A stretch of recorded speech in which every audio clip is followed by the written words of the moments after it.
పిఠాపురంలో పవన్ కళ్యాణ్ గారి కోసం ప్రచారం చేయడానికి ఈరోజు పిఠాపురం రావడం జరిగిందండి. ఆల్రెడీ ఇక్కడ నాగబాబు గారు ఆల్రెడీ విస్తృతంగా ప్రచారం చేస్తున్నారు. ఆయనతో పాటు మేము కూడా ఈరోజు ఇక్కడ ప్రచారం చేయడం జరుగుతుంది. ఆల్మోస్ట్ మనం ఏ ఇంటికి వెళ్ళినా వాళ్ళు మనం అడగకుండానే వాళ్ళు పవన్ కళ్యాణ్ గారికి ఓటని చెప్పేస్తున్నారు అనమాట. అంత ఇదిగా ఇక్కడ జనాలు ఉన్నారు. ఖచ్చితంగా పిఠాపురంలో పవన్ కళ్యాణ్ గారికి 1,00,000కి పైగా మెజారిటీ వస్తుంది. అందులో ఏ డౌటు లేదు. అది June 4th ఆ రిజల్ట్ అందరూ చూడబోతున్నారు. ఆల్మోస్ట్ మేము ఈ మంత్ అయితే షూటింగ్స్ ఏం చేయట్లేదండి. మిగతా షూటింగ్స్ అన్ని ముందే కంప్లీట్ చేసేసాను.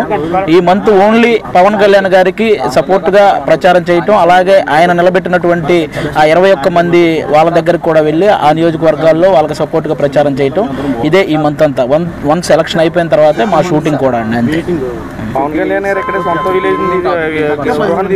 అవును, ఉగాది రోజే సొంత ఇంటిని కూడా ఇక్కడ గృహప్రవేశం చేయడం జరిగిందనమాట.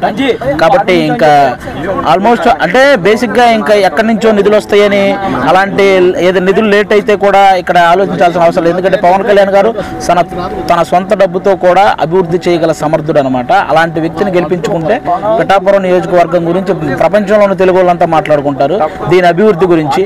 కాబట్టి ఇప్పుడు మన తెలంగాణలో హైదరాబాద్ను చూడడానికి ఎలాగైతే ఎక్కడెక్కడి నుంచో వస్తున్నారో, అలాగే పవన్ కళ్యాణ్ గారు గెలిస్తే పిఠాపురం చూడడానికి కూడా ఎక్కడెక్కడి నుంచో జనాలు అలాగే వస్తారు.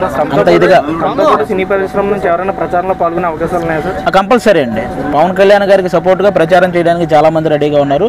ముందు రోజుల్లో చాలా మంది వస్తారు కూడా. పవన్ కళ్యాణ్ గారిని ఓడించేందుకు సుమారుగా మండలానికి ఒక 2 తప్పున బడా ఇన్ఛార్జీలు నియమించారని పలు ఆరోపణలు వస్తున్నాయి. అదేనండి, ఎవరిని నియమించినా ఎవరు ఏం చేసినా జనాలు అందరూ అన్ని గమనిస్తున్నారండి. ఈసారి కళ్యాణ్ గారిని గెలిపించడానికి సిద్ధంగా ఉన్నారు.